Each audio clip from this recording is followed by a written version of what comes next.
దుర్యోధనుడు ఆ మాటలు విన్నాడు. విదురుడి మీదకి విరుచుకుపడ్డాడు. కోపంతో ఇలా అన్నాడు, దాసీపుత్ర, మనిషికి మనస్సులో ఉండే ఆలోచనలు అతడి మాటల్లో బయటపడతాయి. మానవుడికి ఎవరి పట్ల ద్వేషం ఉంటుందో వారు ఏం చేసినా అతడికి తప్పుగానే కనిపిస్తుంది. ఎవరి పట్ల పక్షపాతం ఉంటుందో వారు ఏం చేసినా అది పరమ ధర్మంలా కనపడుతుంది.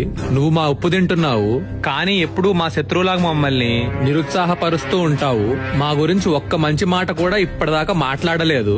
ఇంతమంది మహాత్ముల సాక్షిగా మేము జూదమాడి సంపద సాధిస్తుంటే చూడలేకపోతున్నావు. ఇతరుల విషయాల్లో పిలవని పేరంటంలా తలదూర్చకు. నిన్నెవరైనా సలహా అడిగారా? ఏది ఉచితం ఏది అనుచితం అని విశ్లేషించమని చెప్పారా? ఎవరూ అడగలేదే. మా తండ్రి నిన్నెంత ఆదరించినా ఎంత గౌరవించినా మా గురించి ఎప్పుడు నోటికి ఏదొస్తే అది మాట్లాడుతూనే ఉంటావు. పాండవుల్ని పొగుడుతూనే ఉంటావు. మేము పెద్ద మనసు చేసుకొని ఎప్పటికప్పుడు క్షమిస్తూ ఉంటే నువ్వు ఇంకా రెచ్చిపోతున్నావు. ధర్మశాస్త్రాలు చదివావు, వాటిని ఒక్కసారి జ్ఞాపకం తెచ్చుకో. ఈ సృష్టిలో ప్రతి జీవిని నడిపించేది పరమాత్మనే. నన్ను కూడా ఇప్పుడు ఇదంతా చేయిస్తుంది పరమాత్మే. నేను అతడు నడిపించినట్లే నడుస్తున్నానని గ్రహించు. మేము చేసే పనులు నీకు నచ్చకపోతే మా మానాన్న మమ్మల్ని వదిలిపెట్టు, నీకు నచ్చిన చోటుకి వెళ్ళు అని అన్నాడు. విదురుడు స్థిరంగా సమాధానం చెప్తూ ఇలా అన్నాడు, దుర్యోధన, నువ్వు మందబుద్ధివి. ఎవరు అంగీకరించినా అంగీకరించకపోయినా నిన్ను నువ్వు పండితుడిగా భావించుకుంటున్నావు, నన్ను మూర్ఖుడిగా భావిస్తున్నావు.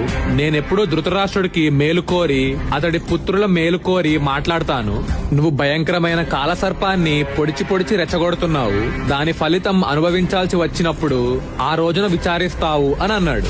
ఇన్ని తీవ్రమైన మాటలు వినబడుతున్న ధృతరాష్ట్రుడు చెవిటివాడేలా విననట్లే ఉండిపోయాడు.